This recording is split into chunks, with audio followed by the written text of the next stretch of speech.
How's it going? So my video, I'm going to be discussing British YouTubers. So we'll be talking about how they're so popular, what they do to become so popular, and why I think they deserve to be that popular, and why they deserve their own subgenre of YouTube. First thing I'm going to talk about is what do they all have in common? So they make videos for one, but they all have their own little categories that they fit into. So Zoella, aka Zoe Sugg, Sprinkles of Glitter, aka Louise, and Tanya Burr, aka Tanya Burr. They all post videos about beauty and fashion. So they'll post makeup tutorials, huge beauty hauls, and skincare products. They all do this all the time, along with an assortment of other videos, but these are their main videos. Then you have the boys. They post a whole bunch of random videos, including pranks, a day in the life, challenges, just everyday things, whatever comes to their mind. They are very creative, and they're also known as the YouTube boy band. So this includes Pointless Blog, Alfie, Casper Lee, Marcus Butler, and Thatcher Joe, aka Joe Sugg, which is Zoe's brother. So here is a clip of them being absolutely ridiculous and being the 5 best friends that anyone could have. Oh, don't stop, never give up. Hold your head high and reach to the top. Let the world see what you have got. Bring it all back to you. Faded, wake up. Faded. Faded. Casper, do you know any words? You know what? I'm tired of you guys trying to do this. Alright, get out the van. Get out. I want to So now I'm going to talk about what the actual detail is that makes them so popular on YouTube and why their friends actually make them better YouTubers in general. So first up, what goes into their video? Well, you see, one of the most important parts of YouTube is its aesthetics, or more importantly, the media grammar literacy. So media grammar literacy, as defined by Joshua Meyerowitz in his paper titled Multiple Media Literacies, entails understanding and recognizing the standard range of production variables within each medium, as well as recognizing the ways in which the variables are typically used to attempt the shape, perception, and response to mediated communications. So in related to this, Meyerowitz also discusses paraproxemics. So he drew from Edward Hall's notion of spatial zones. So Hall described that distance between individuals that is often created according to their relationship can be classified into the 4 zones. So intimate, personal, social, and public. So one great thing about most, which is almost all of these YouTubers, is their use of spatial zones. Most of them will use a personal spatial zone like the one I'm using right now. The distance creates a conversation between the two as if you're in the same room and having a genuine conversation with them. So at this distance, it would be like a friendship, like a friend would be sitting there together. So this is one, if not the most important media grammar variable on YouTube. So if you're recording a video and you're too far away or too close to the camera, it can make the viewer uncomfortable. I'm not going to do it because nobody wants to see that, but if I was so close to the camera, it would be really uncomfortable. But if I was all the way back there, you wouldn't be able to see me, hear me, or feel like you're actually in a communicated conversation. So one thing I feel like that is I feel like I'm having a conversation with these YouTubers, which makes the draw even more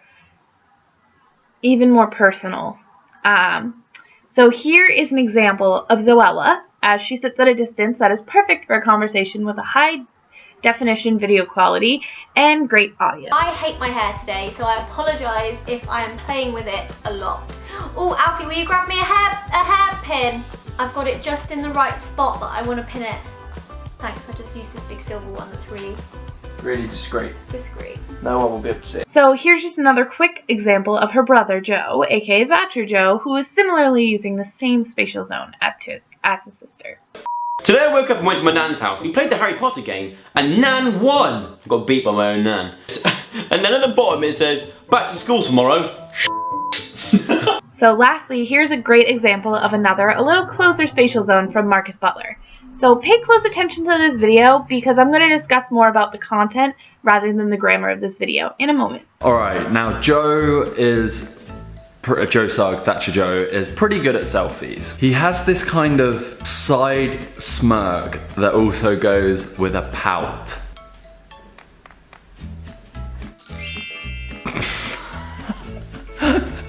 Seeing as we're on. So one great thing about this video is its relation to what is the biggest draw of these YouTubers. Their authenticity and their media friendship. So in his chapter titled From Distant Heroes to Intimate Friends, Joshua Meyerowitz describes a media friend as the sense of intimate knowledge or empathetic connection to a certain celebrity or celebrities. So we know that in order to be a media friend, the person in question must be able to relate to their fans. So to save some time, I'm going to tie in the notion of media friend along with Joshua Meyerowitz's idea of parasocial impressions. It's just to save some time, and they are very closely related. So in relation to television, Meyerowitz argues that television drama, the structure and arrangement of shots, can relationally establish a character for the viewer. The camera can, in a sense, make the viewer a teammate of a selected character. So in order to be a media friend, you must be authentic. So in this relation to the parasocial impression, Joshua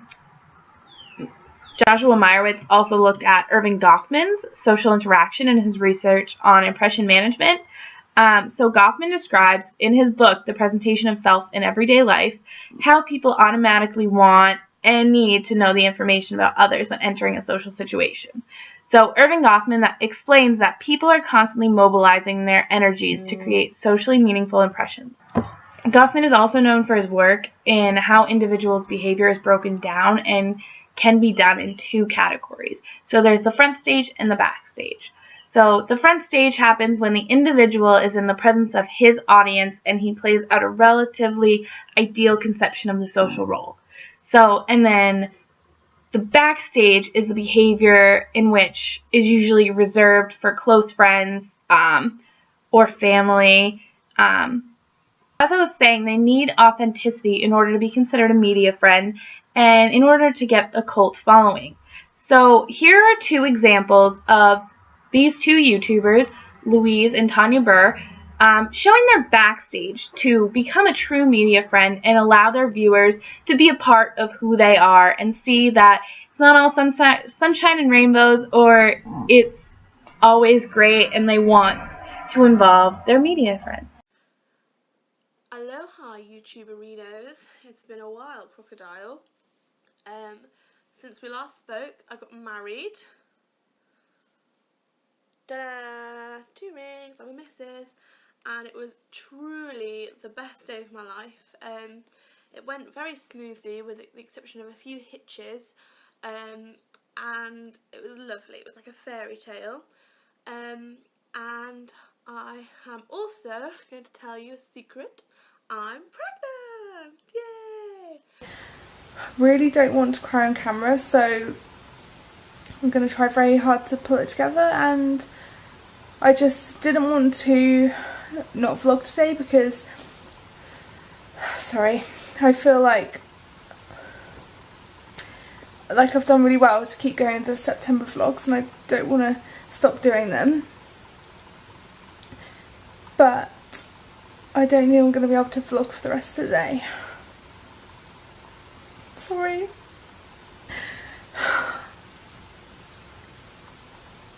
So both of these are great examples of showing both the bad and the good in life. Both of these girls are showing exactly who they are.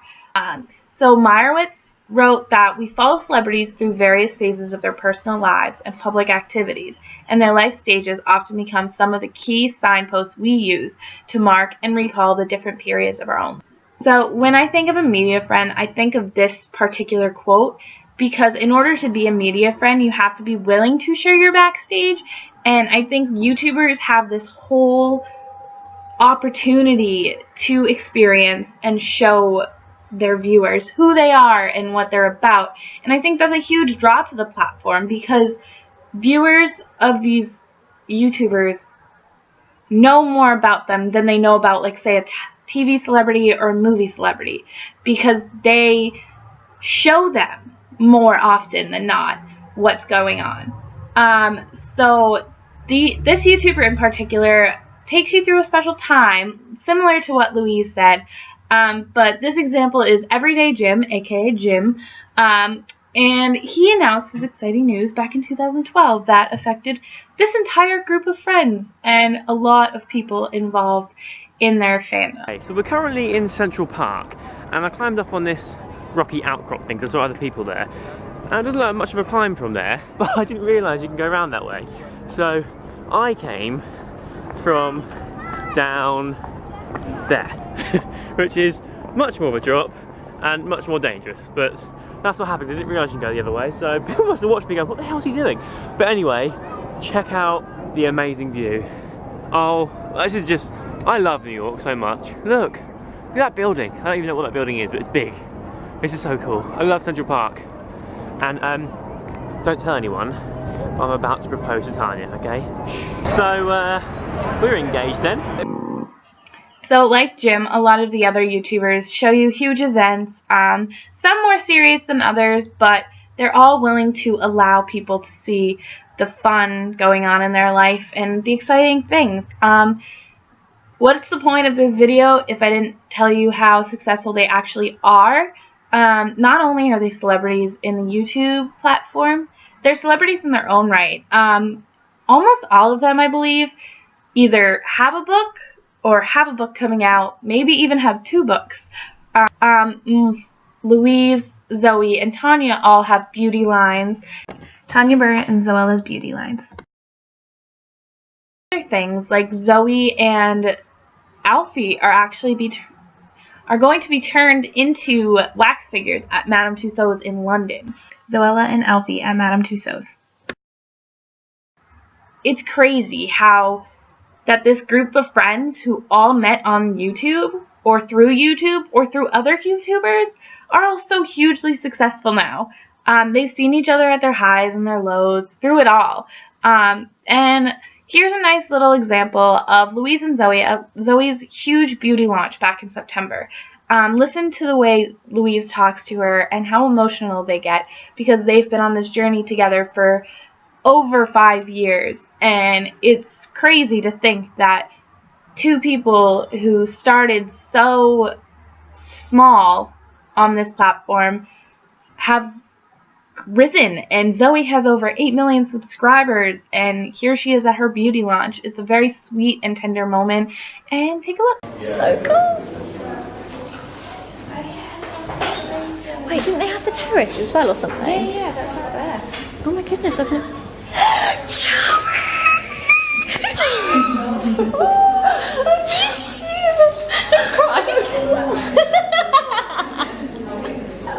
Your thing. I know.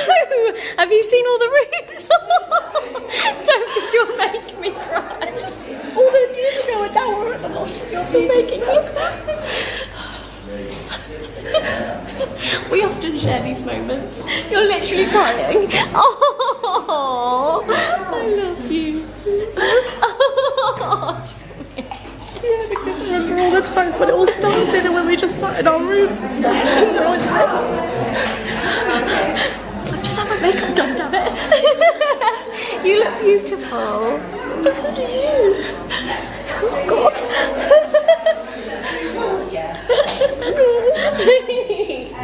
Oh, thank you. Oh. Overall, the biggest draw to these people is their love for YouTube as a platform and their love for their fans. So they're honest with who they are, as I said, and they're willing to show their backstage, and it adds to a whole level of authenticity that people aren't used to in modern society. They're allowing people to see exactly who they are, and they let people take a look at this, and they welcome people as a shoulder to cry on, a place to laugh when you're sad. They're your big brothers, your big sisters, your best friends, your chummies. And it's just a place, like, when they're alone, they're great. When they're together, they're great. It's 8 people to bring smiles to faces of millions of people. Meyerowitz said, over the last century, the evolution of communication media has fostered an increasingly intense sense of intimacy with those who would otherwise be strangers.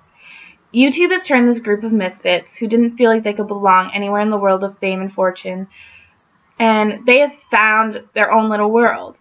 A group who might not have met without the help of this platform. A whole new world was created.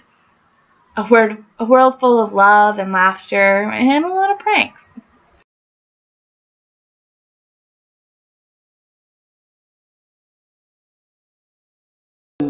Everyone came for the One Direction concert. Yeah. And Zoe, yeah, I didn't go, but Zoe actually came a little bit early, and I was there, and I was in my towel, and obviously I was looking quite good because I just came back from the gym. Well, no, I was wearing a towel, but then she kind of came on to me. You're talking crap. And You're laughing. It's legit, isn't it? no, I've been thinking about her ever since, and I needed to ask you for some advice. You got a cold. No, Why are you talking like a penguin? because I'm embarrassed. You fancy my sister? Yeah. Okay. Wait, I'm just gonna get to the toilet a minute. Okay. Hey, I'm just going to the toilet. I just need some advice. Joe, what are you doing? What? No! Ow! Silent night. That's no way to treat your stepbrother! I'm sure because I'm trying to talk to Casper on the phone. Where? What are you saying?